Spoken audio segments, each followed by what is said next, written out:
welcome to the very first episode of Artscope. And we are thrilled to have you here as we embark on this journey to explore art in all its forms, whether it's the brushstrokes of a painting, the melodies of a song, or the cinematic storytelling of a film. In this podcast, we'll be diving deep into the art of creation, not just to critique, but to understand and appreciate the artistry that surrounds us every day. And today, we're kicking things off with a movie review. Our very first topic is the intriguing film, The Universal Theory. Whether you're a cinephile, an artist, or just someone who loves creativity, this is the place where we break down movies from all angles: storytelling, direction, visuals, sound, and more. The Universal Theory is a film that challenges the way we think about the universe and our place within it, blending metaphysics with a deep human story. Today, we'll unpack the themes, explore the cinematic techniques, and discuss why this movie resonates on such a profound level. But before we dive in, I want to hear from you. Have you seen The Universal Theory? What was your first reaction to it? Drop a comment below or connect with me on Telegram Artscope. Let's build this creative community together.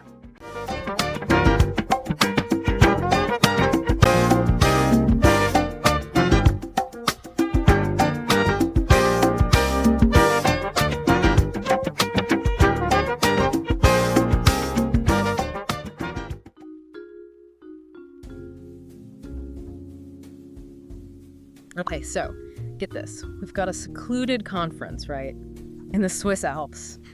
And this physicist, he's like right on the edge of this groundbreaking theory, but then murder. Whoa. Yeah, talk about high stakes drama. No kidding. The film is called The Universal Theory, and let me tell you, it's got us hooked. We're doing a deep dive today on Roger Ebert's review, see if this thriller, lives up to that kind of hype. Yeah, for sure. So the main character, Johannes, he's like on this quest, trying to figure out the universe, literally obsessed with this theory, right, about multiple universes. Heads to the conference, wants to compare notes, with this big time scientist in the field. Right. But get this, the guy disappears. Oh, wow. Yeah, and that's just the beginning. It gets weirder, trust me. We're talking unexplained deaths, people popping up out of nowhere like they were never gone. And to make it all even more strange, there's this jazz pianist, Corinne. And she seems, oddly familiar to Johannes. Very Hitchcock, don't you think? Oh, totally. In fact, the review even mentions Spellbound and Vertigo, throws in a dash of The Third Man and The Man Who Knew Too Much, for good measure. Right. It's like the director took all those classic films, blended them all together into this new thriller. Just thinking about it gives me chills. And it's not just the plot that's giving off those classic vibes. Right. The review also mentions how the setting, it really plays a huge part in the whole feel of the film. Definitely. The Swiss Alps are almost like another character in the movie. Not just a pretty backdrop, Yeah. Feels very intentional, like a nod to that Thomas Mann novel, The Magic Mountain. Oh, okay. And that book, it also deals with, those big existential questions about our place in the universe, So we've got a disappearance, we've got some deep thoughts about existence, and a whole lot of that classic suspense. Right. But there's more to this movie than just that, don't you think? Especially when it comes to style. It's like the whole visual style, like a love letter to old film noir.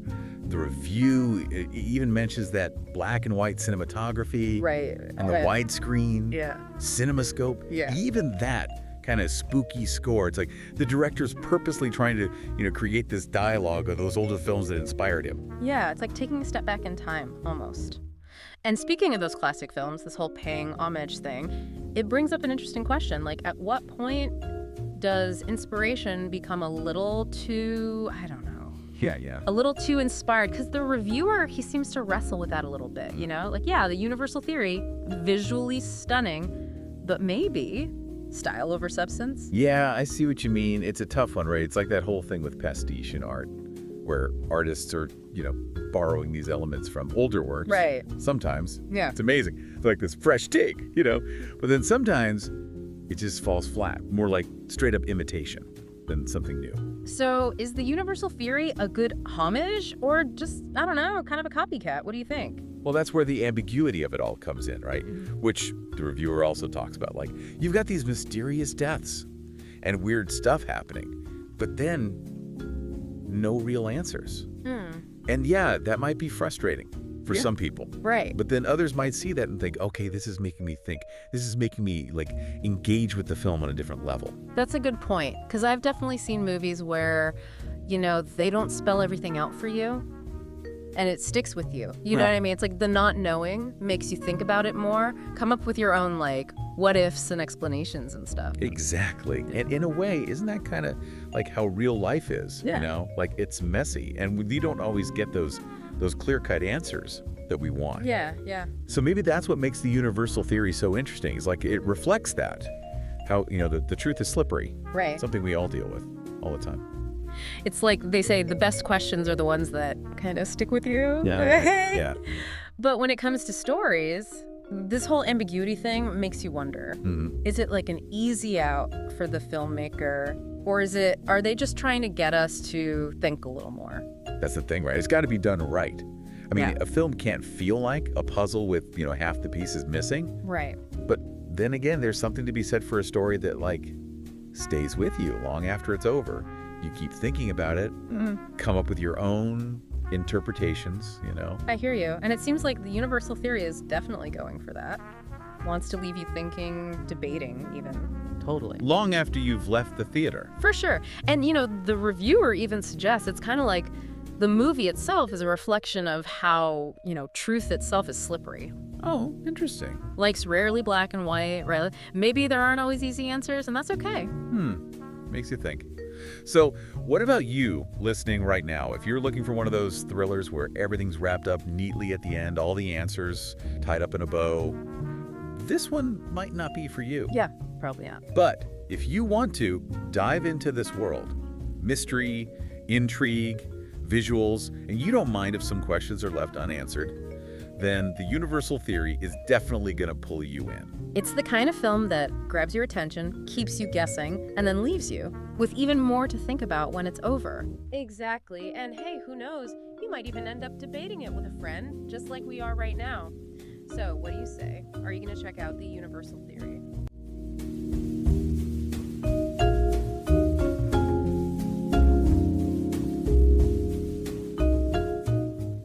That's all for today's episode of Artscope. I hope you enjoyed our deep dive into the universal theory and gained some new perspectives on the film's themes and techniques. Remember, art is all around us, whether it's on the big screen, in a gallery, or in the melodies we hear every day. Before we wrap up, here's a sneak peek at what's coming up next on Artscope. In our next episode, we'll be shifting gears into the world of music with an in-depth review of the golden era of Ethiopian music. We'll explore the rhythms, the lyrical storytelling, and the cultural impact of this incredible musical period.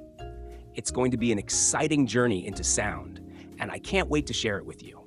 Don't forget to subscribe, leave a review, and connect with me on Telegram at Artscope to share your thoughts.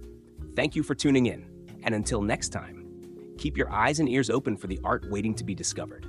Until next time.